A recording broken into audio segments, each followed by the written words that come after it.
Nebraska at Indiana. Indiana's not a team that we talked about this year, guys, but we're getting to a point in the season where we got to talk about them. And I just have to say, I'm not going to sit here and act like I know a ton about Indiana football at this point, and I'm going to do some pretty serious digging on this week because Indiana's been a team that's intrigued me so far this season, and I was quick to throw Indiana in the top 25 when I saw what they were doing. And earlier today, I was getting ready to get on the show, and I was watching a Kurt Signetti interview from some of the people that work there on the Big Ten Network. And man, you talk about a buttoned up, uh, just drill sergeant of a football coach. Kurt Signetti is that guy, and I am really, really impressed with this guy. The son of a former coach. His dad was a famous football coach from way back in the day. He literally grew up on the sidelines. Um, Took a head coaching job at a D2 school there. He came from James Madison and has totally revamped this Indiana program. And it was funny. I was watching this interview, and he was talking. He was being interviewed by this black guy and this white lady. They both work for Big Ten Network. I don't know their names, but I see them together on a podcast every once in a while. And they were talking about how they ran into Kurt Signetti at the Big Ten Media Days earlier this season. And Kurt told them whenever they met earlier, in the preseason, he said, "Well, it's a good thing that I went ahead and came on out here, and figured out where Lucas Oil Stadium was because this is where we'll be playing in December." And everybody laughed. Yeah, Indiana.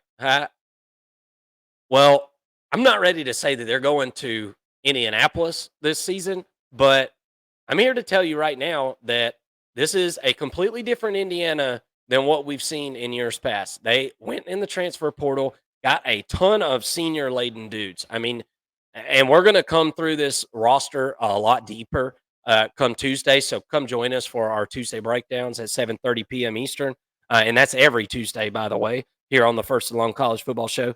But some of these guys that he got to come over are just veteran dudes through and through. Curtis Rourke is the quarterback. Guys, he has the number one QB rating, or excuse me, the number two QB rating in the country for this season. He is very, very good. And he is like probably just a few years younger than me. He's been around football for a long time, came over from Ohio. But I'm telling you, this guy's the real deal. Justice Ellison, another veteran-laden guy, is the leading running back for this team this year. Came over from Wake.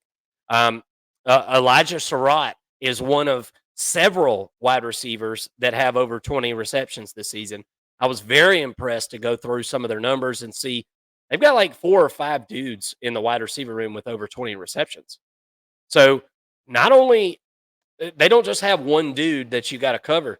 I mean, they're spreading the football around. And not to mention a guy that's really kind of an unsung hero on this offense. Zach Horton is a guy that's followed Signetti over from JMU.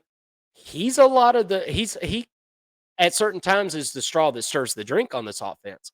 Does a lot of things that don't get on ESPN's top 10 or anything like that, but just a guy that Signetti said plays the game the right way every single day. And this is a pack your lunch, workman type football team, and they're going against one that is, I would say, the same thing. A workman like football team, not and I'm talking about Nebraska here now. Nebraska is not this big flashy toy. You know what I'm saying? They play solid football. They would love to be able to run the football, although there has been some issues at certain times being able to do that this year. I'm sure we're going to kind of touch more on that on Tuesday. But going on the road here at Indiana, it can seem like an underwhelming process, but this, as I said, is not your grandpa's Indiana here. I think Nebraska, where they've really developed in the passing game this season, I'm interested to see how they're going to keep up in this football game, man, because Indiana likes to score points and they like to score in bunches. Nebraska is going to have to be able to score some points in this football game, I think. 51.5 set as the over-under. Right now, I'm leaning over on that number. I think there's going to be some scoring here. And I think this is going to be a really super entertaining football game. What do you think about Nebraska at Indiana? We haven't taught Nebraska in a while because they haven't really played anybody since that Colorado game. So we kind of bring them back out from the shadows here to play Indiana. We talked about this Indiana game in the offseason like it was nothing for Nebraska. This should be an easy win. Here we go. We've got Indiana favored by 5.5 here. What are your thoughts? Yeah, just super impressed with the Hoosiers so far this year. Really like Signetti and what he's been able to do with this program. Like you said, this isn't a program we've talked about all season long. This isn't a program we've done a preview over all season long, and shame on us for not doing that. But I don't think we were the only ones here, covering college football that probably overlooked Indiana going into the season, like for good reason. It's Indiana; they're a basketball team, right? Or basketball school.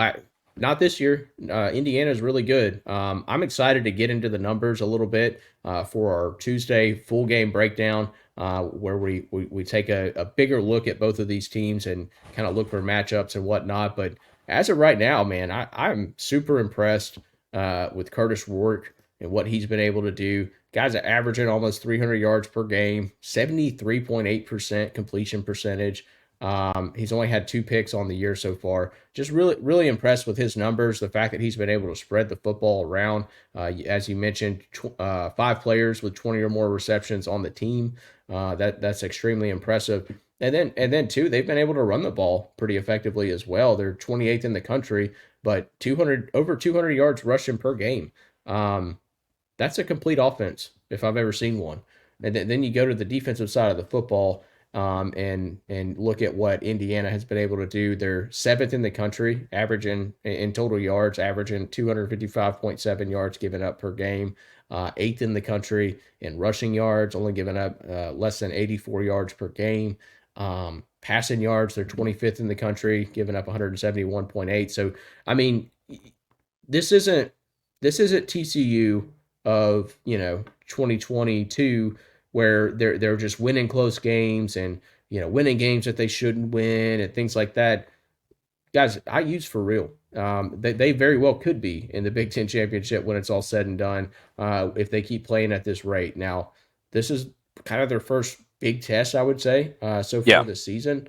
You kind of have to take a little bit of this with a grain of salt, but going up against Nebraska, like you said, this is a very similarly built football program. Um, Nebraska has been known to wet the bed in some of these matchups.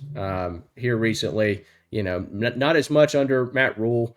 Although you may look at the Illinois game and say that some things could have gone different there in that football game, but nonetheless, I think Nebraska is kind of that team with a very veteran laden defense, and an offense that is full of transfers and a freshman quarterback, and a couple of young players on the offensive side of the football that are doing some things as well. So when you look at the experience from IU versus I think a less experienced, although still fairly experienced, but maybe a slightly less experienced team in Nebraska, and then you just look at the absolute rampage that Indiana's on. I think I'm leaning Indiana at this point in the week.